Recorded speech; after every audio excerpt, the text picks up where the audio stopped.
The Battle of Ifri el-Bala is a large and epic battle in the history of the Algerian Liberation Revolution.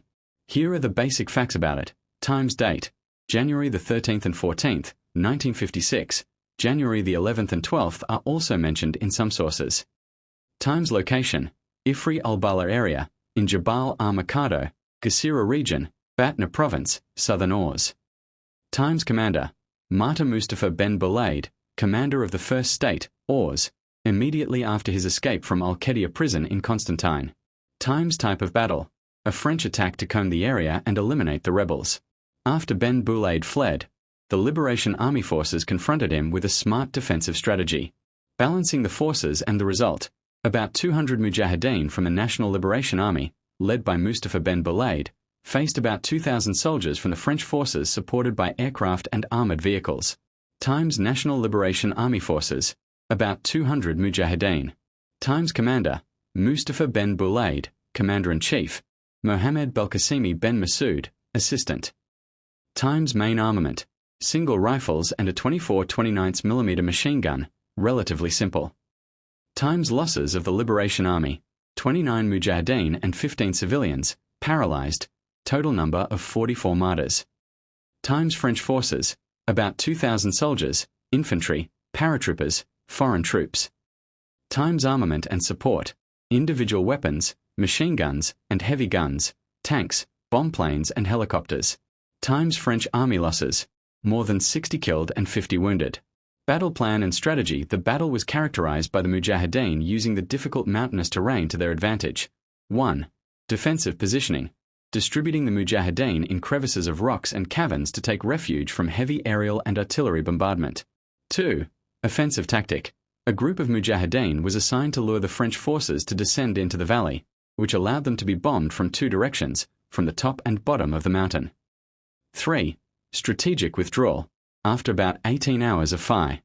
The Battle of Ifri el-Bala is a large and epic battle in the history of the Algerian Liberation Revolution. Here are the basic facts about it. Times, date: January the 13th and 14th, 1956. January the 11th and 12th are also mentioned in some sources. Times, location: Ifri el-Bala area, in Jabal al-Mikado, Qasira region, Batna province, southern Ours. Times, commander: Marta Mustafa ben Boulaid, commander of the First State, Ours, immediately after his escape from Al-Qadiyah prison in Constantine.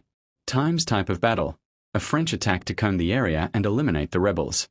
After Ben Boulaid fled, the Liberation Army forces confronted him with a smart defensive strategy, balancing the forces, and the result: about 200 Mujahideen from the National Liberation Army, led by Mustafa ben Boulaid, faced about 2,000 soldiers from the French forces supported by aircraft and armored vehicles. Times, National Liberation Army forces: about 200 Mujahideen. Times, commander: Mustafa ben Boulaid, commander-in-chief; Mohammed Belkacemi ben Masoud, assistant. Times, main armament: single rifles and a 24-29mm machine gun, relatively simple. Times, losses of the Liberation Army: 29 Mujahideen and 15 civilians, paralyzed, total number of 44 martyrs.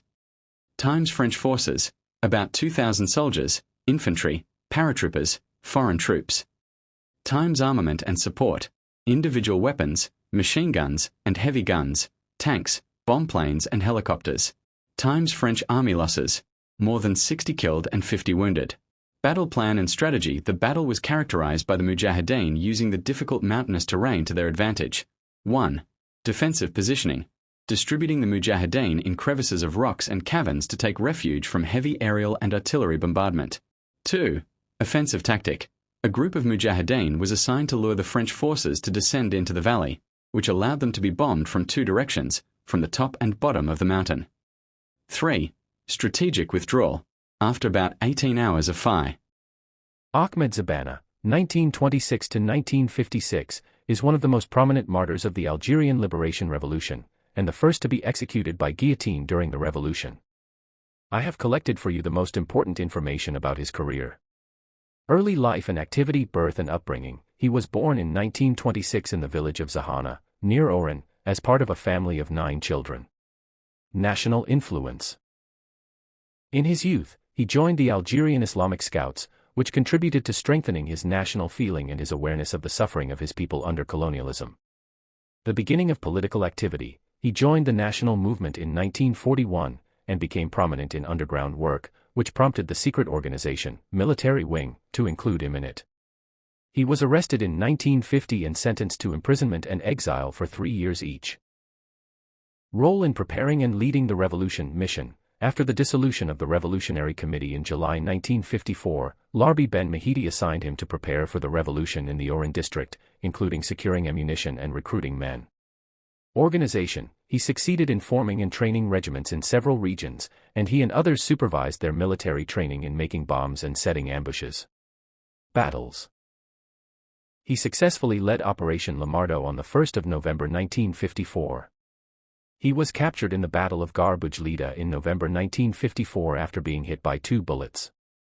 Capture and martyrdom verdict. He was tried before the military court in Oran and the death sentence was issued against him on April 21, 1955.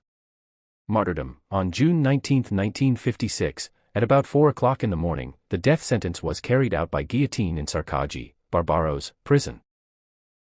He is considered the first to be executed in this way during the revolution. Final words. It is reported that he ascended to the guillotine, repeating, "I am rejoicing to be the first to ascend to the guillotine. With or without you."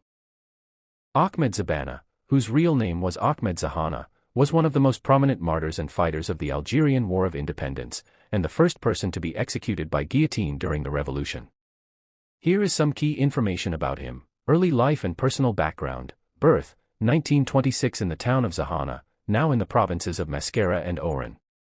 Real name, Ahmed Zahana, known as Hamida among those close to him.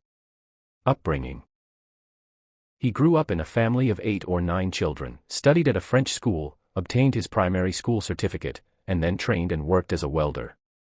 Struggle and revolution. He began his political activism early through the National Movement, 1941, then the secret organization, the Military Wing. The Algerian Muslim Scouts, which contributed to developing his national spirit. Preparations for the revolution in 1954, commissioned by Larbi Ben Mahidi, where he formed and recruited groups, and trained them in bomb-making and ambush tactics. He led military operations, including Operation Lamardo and the Battle of Garbage Lida in November 1954, where he was wounded and captured.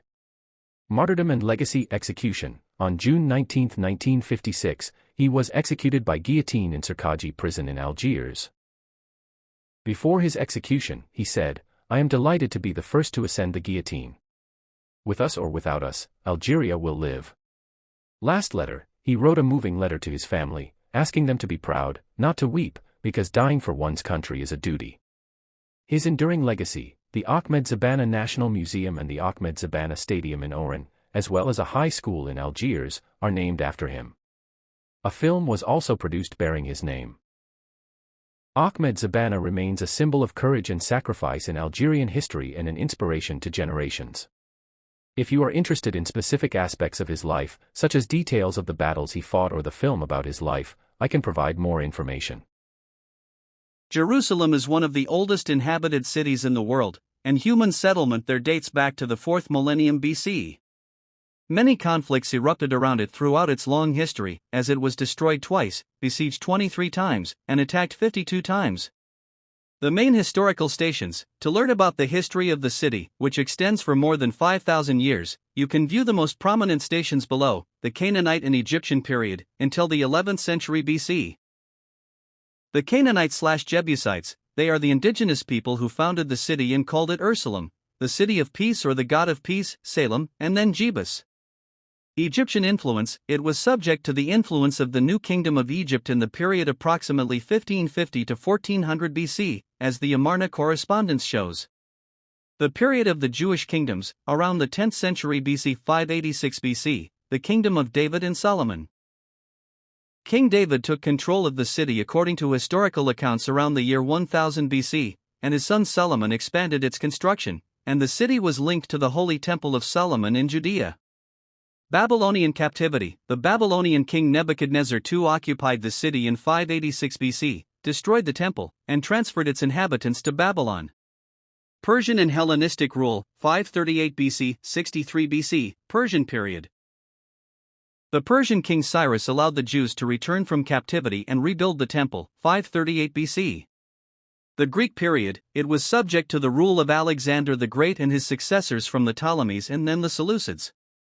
Roman and Byzantine rule, 63 BC, 636 AD, Roman occupation, Commander Pompey captured the city in 63 BC. The Romans suppressed many Jewish revolts, and Emperor Hadrian destroyed the city for the second time in 135 AD, changed its name to Aelia Capitolina, and expelled the Jews from it. The Byzantine Christian period, after Christianity was adopted as the official religion of the empire, the Church of the R. Crusader occupation. Jerusalem fell to the Crusaders in 1099 CE, after a massacre that claimed the lives of thousands of inhabitants. Salatin's liberation. Salatin recaptured Jerusalem after the Battle of Hadin in 1187 CE. Mamluk rule. The Mamluks ruled the city after conflicts with the Crusaders and Mongols, most notably their victory at the Battle of En-Jalut in 1259 CE. Ottoman rule 1517 to 1917 CE. Jerusalem became part of the Ottoman Empire after the Battle of Marj-Dabik.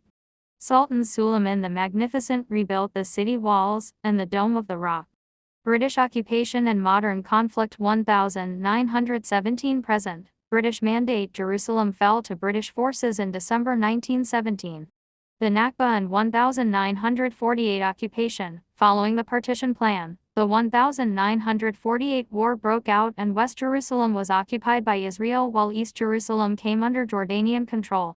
The 1967 occupation and annexation of East Jerusalem. Israel occupied East Jerusalem after the 1967 war and later annexed it in 1980, a move not recognized internationally and considered by the United Nations to be a violation of international law. The Palestinian Authority claims East Jerusalem as the capital of its future state. Understanding the current context of the city's history is extremely complex, with interpretations varying considerably. Each side in the Israeli-Palestinian conflict tends to focus on historical periods that emphasize its own long-standing spiritual and political connection to the city, while downplaying the historical ties of the other side. Its current legal status is subject to international dispute. Almost all countries do not recognize the annexation of East Jerusalem and maintain their embassies in Tel Aviv. Would you like to delve deeper into a specific historical period of the city, such as its Islamic era or the modern era? The Battle of Zautasha, also known as the Zautasha Resistance, was a popular resistance that confronted French colonial expansion in Algeria. It was led by Sheikh Ahmed Bazian and it lasted from July 16 to November 26, 1849, i.e. approximately 4 months in the Zautasha oasis in the Zibin region near Biskra, southeastern Algeria. The resistance ended with a military defeat for the Algerians, but it was recorded with atrocities committed by the French army, which researchers described as genocide of the inhabitants of the oasis. Main events, location: Zautasha Oasis, Lishana Municipality, Biskra Province. Algerian leader Sheikh Ahmed Bazian. French commander, General or Colonel Émile Herbien, governor of the province of Constantine. Result: French military victory and the annihilation of the oasis inhabitants. Losses and results: Algerian losses. The inhabitants of the oasis, estimated at less than 1,000 people, were wiped out to the last. The French found 800 bodies, with an unspecified number under the rubble. The heads of Sheikh Bazian, his son, and Sheikh Musa al-Dirqi were cut off, hung at the gates of Biskra, and then transferred to the Museum of Man, formerly the Louvre Museum in Paris. French losses: 10 officers and 165 soldiers were killed, and 790 others were wounded. Direct results: evacuation and destruction of the oasis, cutting down palm trees, the main source of livelihood, and burning homes. Later results: in 2020, Algeria officially recovered the skulls of Sheikh Bazian and a number of resistance fighters from France. Lessons and impact: witness to brutality. The resistance is a stark example of the genocidal strategy used by France to suppress resistance and terrorize the population. National solidarity: it embodied the unity of the Algerian tribes and clans against the occupier. Continuing resistance: it proved that the surrender of Emir Abdelkader in 1847 did not end popular resistance, as Zautasha broke out only 2 years later. For more information, if you are looking for more historical details about this event, you can focus on the broader historical context to understand the role of this battle in the course of the French occupation of Algeria 1830 to 1962. Other popular resistances such as the Orat Resistance 1852 or the Al-Makrani Revolt 1871 to compare strategies and results. French and Algerian archival sources to see both sides' versions of the events. Is there a specific aspect of this battle, or the history of the Algerian resistance in general that you would like to delve into further? Ahmed Bey is a name given to several historical figures in North Africa during the Ottoman era and the 19th century. The most famous people with this name are two prominent rulers, one from Algeria, Hajj Ahmed Bey, and the other from Tunisia, Ahmed Pasha Bey. The following is a brief comparison between the two personalities based on the available information.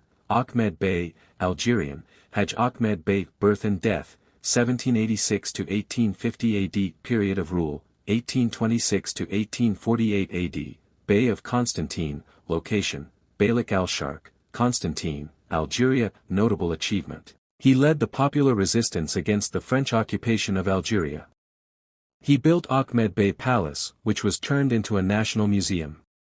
Ahmed Bey, Tunisia, Ahmed Pasha Bey, birth and death, 1806 to 1855 AD, ruling period, 1837 to 1855 AD, Bey of Tunisia, location, Tunisia, notable achievement. He issued a historic decree abolishing slavery and the slave trade in 1846 AD, ahead of many Arab and Western countries. Hajj Ahmed Bey, Algerian, his career and resistance, his upbringing and advancement. He grew up as an orphan in Constantine and was raised in the arms of his maternal uncles in the Zeban region. He memorized the Quran and excelled at equestrianism. He held important administrative positions before Dey Hussein Baya appointed him to the Beylik of the East in 1826. Leader of the Eastern Resistance, after the French invasion in 1830, he led the resistance in eastern Algeria and rejected all negotiation offers that guaranteed his survival in power in exchange for loyalty to France. His strategy: he fortified his capital, Constantine, and tried to unite the tribes through intermarriage and alliance. He also minted money in his name and the name of the Ottoman Sultan to give legitimacy to his resistance. The fall of Constantine. After surviving the First Battle of Constantine, 1836, the city fell in the Second Battle of Constantine, 1837. Ahmed Bey continued to resist in the desert until he surrendered in 1848, and died in Algiers while under house arrest. Ahmed Bey Palace. He ordered the construction of his luxurious palace in 1825, which took 10 years to build and is a mixture of Morisco style and local architecture. Today the palace has become the National Museum of Traditional Arts and Expressions in Constantine and is visited by thousands of tourists annually. Ahmed Pasha Bey, Al-Tunisia, his career and reforms, his upbringing and rule. He was born in Bardo Palace, and he is the son of Mustafa Bey of the Husseinid dynasty. He assumed power in 1837 and assumed the title of King Field Marshal to strengthen Tunisia's independence from the Ottoman Sublime Porte. Military reforms. He was busy building a modern state, and during his visit to France he was influenced by the organization of the European Army. He founded the Bardo Military School in 1840 to train officers and built a gunpowder factory, trying to create a modern European-style army. Decision to abolish slavery. On January 23, 1846, he issued a historic decree banning the slave trade and abolishing slavery in the Kingdom of Tunisia. Tunisia preceded many Arab and European countries in doing so, and this decision is considered its most prominent humanitarian and social achievement. Repercussions. Despite his progressive character, his military and administrative reforms burdened the state treasury and left it vulnerable to financial crises, which subsequently contributed to the strengthening of foreign influence and external debt, factors that paved the way for the imposition of the French protectorate on Tunisia in 1881. Summary: both Hajj Ahmed Bey and Ahmed Pasha Bey represent two prominent historical figures in the 19th century, but each of them was part of a different historical context and political region. Hajj Ahmed Bey is a hero of resistance Algerian. He led the struggle against the French occupier in the east, and was distinguished by the stage of armed struggle. Ahmed Pasha Bey is a reformist Tunisian ruler who sought to modernize the state in light of an escalating external threat, and was distinguished by his reformist and humanitarian decisions. If you would like to dig deeper, would you like to know additional details about one of these two rulers, or about a specific historical battle or archaeological monument associated with them? The Abbasid Empire, 750 to 1258 AD, origins and establishment. The Abbasid revolution against the Umayyads was led by Abu Abbas al-Safa, 749 to 754 AD. Slogan: satisfaction from the family of Muhammad to gather support. Transfer of power: the victory of the Abbasids in the Battle of al-Zab, 750 AD, and the transfer of the capital from Damascus to Kufa and then Baghdad. Capitals 1. Kufa, 750 to 752 AD, 2. Anbar, 752 to 762 AD, 3. Baghdad, 762-1258 AD, built by al-Mansur 4. Samarra, 836 to 892 AD, transitional period. Most prominent caliphs and eras: the Golden Age, 750 to 847 AD, al-Mansur, 754 to 775 AD, builder of Baghdad and the true founder of the state. Harun al-Rashid, 786 to 809 AD, the pinnacle of cultural and military prosperity. Al-Ma'mun, 813 to 833 AD, the flourishing of translation and sciences, and the establishment of the House of Wisdom. Era of Turkish influence, 847 to 945 AD, Turkish leaders controlled the army and administration. Weakness of the caliph's authority. Buyid era, 945-1055 AD, Shiite Buyid control of Baghdad. The survival of the caliph symbolically. Seljuk era, 1055 to 1157 AD, restoration of Sunnism under Seljuk rule. The emergence of the military feudal system. Civilizational achievement: science and knowledge. House of Wisdom, Center for Translation and Research, 9th century AD. Mathematics: Al-Khwarizmi, algebra, trigonometry. Medicine: Al-Razi, measles and smallpox, Ibn Sina, law in medicine. Astronomy: development of the astrolabe, Baghdad and Damascus observatories. Literature and arts: the flowering of poetry and prose, Abu Nawaz, Al-Jaiz. The development of music, Ishaq al-Mawsili. Islamic arts: ornamentation, architecture. Administrative system: ministry, position of minister, Baramka. Diwans: carriage, post, military. Money: Abbasid dinar. Factors of collapse: 1. Political rupture, independent countries, Andalusia, Morocco, Egypt. 2. Economic problems, taxes, feudalism. 3. Internal conflicts, between Arabs, Persians, and Turks. 4. External invasion, Byzantines, repeated campaigns, Crusaders, 11th century, Mongols, fall of Baghdad 1258 AD, after the fall, symbolic continuation of the Caliphate in Cairo under the Mamluks, 1261 to 1517 AD. The transfer of the cultural heritage to the Ottomans and other Islamic countries. Conclusion: the Abbasid state represented the pinnacle of Islamic civilization in terms of scientific and cultural achievements, despite the political challenges it faced over 5 centuries. Jeffrey Epstein, 1953 to 2019, was an American billionaire who was convicted of sex crimes and died in prison under circumstances that raised suspicions. His wealth came from providing administrative and financial services to other wealthy people. Criminal Track, 2008, convicted of luring a minor into prostitution, served a reduced sentence, 13 months with permission to go out to work. 2019, he was arrested again on charges of sex trafficking of minors. He was found dead in his cell on August 10, and the official cause of death was determined to be suicide by hanging, leading to the charges being dropped. Partner, Ghislaine Maxwell, was convicted in 2021 on charges of sex trafficking and conspiracy to assist him. Extensive relationships and networks. Epstein's name has been linked to many prominent figures globally.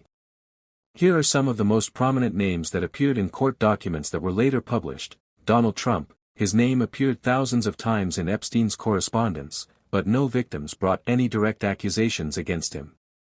Bill Clinton, he was among his circle of acquaintances, and broke off the relationship after the first conviction in 2006. Prince Andrew, formerly his name was mentioned hundreds of times, including in correspondence to arrange meetings. One of the victims filed a lawsuit against him, and he was stripped of his royal titles. Elon Musk, he exchanged letters with Epstein and made, cancelled, plans to visit his private island. Bill Gates, documents indicated communication between them, and a spokesman for him denied the allegations, describing them as ridiculous and completely false. Steve Bannon, correspondence with Epstein, and they discussed producing a documentary to improve his reputation. Ehud Barak, the former Prime Minister of Israel, acknowledged regular visits to Epstein but denied knowledge of any inappropriate behavior. Richard Branson, his name appeared in correspondence, and his company confirmed that any contact was limited and not related to the criminal allegations. Publication of documents and ongoing controversy. In 2026, the U.S. Department of Justice published millions of pages of case files, sparking a new uproar. Document content. It included more than 3 million pages, 180,000 photos, and 2,000 video clips. Reactions. Epstein survivors condemned the release of the files, noting that the names of the victims were revealed while some accomplices remained protected. Democrats in Congress also accused the department of withholding about half of the documents, approximately 2.5 to 3 million additional files. Where does the information come from? The most important sources of information used here are the Arabic Wikipedia page for Jeffrey Epstein, which provides a comprehensive overview of his life and case. Reports from the BBC, Deutsche Welle, and Al Jazeera Net, covering a detailed analytical structure of the recent publication of documents and the most prominent figures contained therein. If you are more interested in one aspect than another, such as more details about published documents or judicial investigations, I can help you find more focused information. The martyr Abbas Lagrour is an Algerian fighter and revolutionary who led important battles in the Ourez region during the Algerian Liberation War. He was martyred in Tunisia in 1957 in circumstances that are still under discussion. Main personal information. Full name, Abbas Lagrour, also known as Abbas Algarour. Date of birth, June 23, 1926. Place of birth, Dur Ansiga, Insiga, Conchila Province, Algeria. Date of death, July 25, 1957 in Tunisia. Place, Tunisia. His life and struggle. Before the revolution he was born into a simple family, obtained a French primary school certificate, and worked as a cook for the governor of the city of Conchila in 1948. He joined the People's Party Algerian in 1946, and his activity led to his expulsion from work, so he opened a fruit and vegetable shop as a cover for secret party meetings. He was assigned to supervise the division of the party in Conchila, and he participated in organizing and conducting national demonstrations in 1945 and 1951, where he was arrested and tortured, which affected his health. He participated with Mustafa Ben Boulaid and others in preparing for the armed revolution in the Ourez region, and supervised the regiments that carried out the attacks on the night of November 1, 1954. His role in the Liberation War, 1954 to 1956, was that he emerged as a brave and wise field commander in the first historic state, Ourez.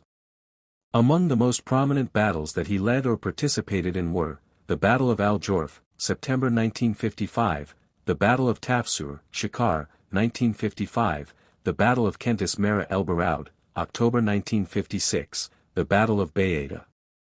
One of his most famous works is leading an attack on the governor's house in Conchila after the electricity was cut off. Circumstances of his martyrdom. He left for Tunisia in October 1956 as part of a delegation to discuss the organizational issues of the revolution. On July 25, 1957, he was assassinated in Tunisia with a number of his companions. Sources state that the circumstances of his martyrdom remain mysterious and historically sensitive.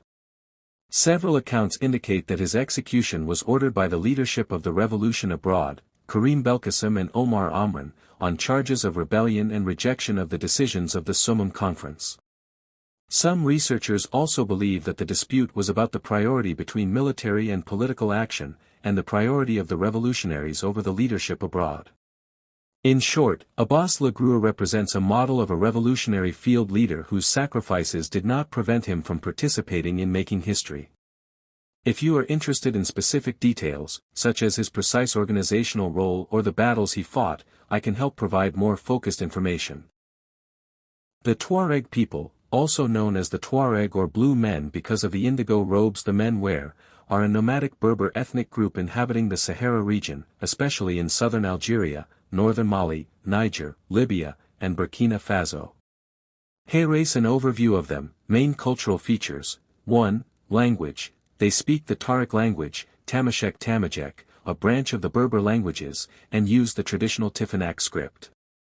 2. Dress. Men are known for their blue or black veil that covers the face, called tag almost, while women wear head coverings but do not cover the face.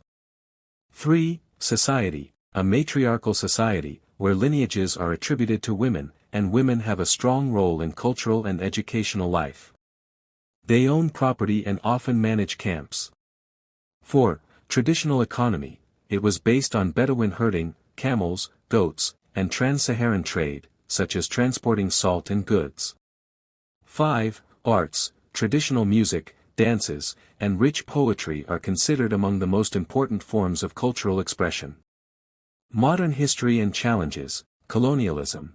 The Tuareg regions were affected by the division of European colonial borders, which divided their people between several countries. Rebellions. Since the 1960s, Tuareg areas have witnessed a series of rebellions against the governments of Mali and Niger in particular, demanding greater autonomy and cultural rights. Instability. After the military intervention in Mali in 2012, some Tuareg areas became a stronghold for armed and terrorist groups, which increased their suffering. Climate change, drought and famine threaten their traditional pastoral lifestyle. Current situation, many Tuaregs live a stable life in cities or camps for displaced people. There are efforts to preserve their linguistic and cultural heritage, especially through Tifinagh learning schools. Conflict in Mali and Niger continues to impact their communities, causing displacement and insecurity. The most famous Tuareg personalities, Tin Hinan, she is considered the legendary queen of the Berbers and Tuareg. Musa Ag Amstan, military and cultural leader in the 1990s insurgency. Tinariwen Musical Band, a famous international band that promotes Tuareg music. The Tuareg represent a living example of the resilience of a nomadic culture in a modern world, despite enormous political and environmental challenges.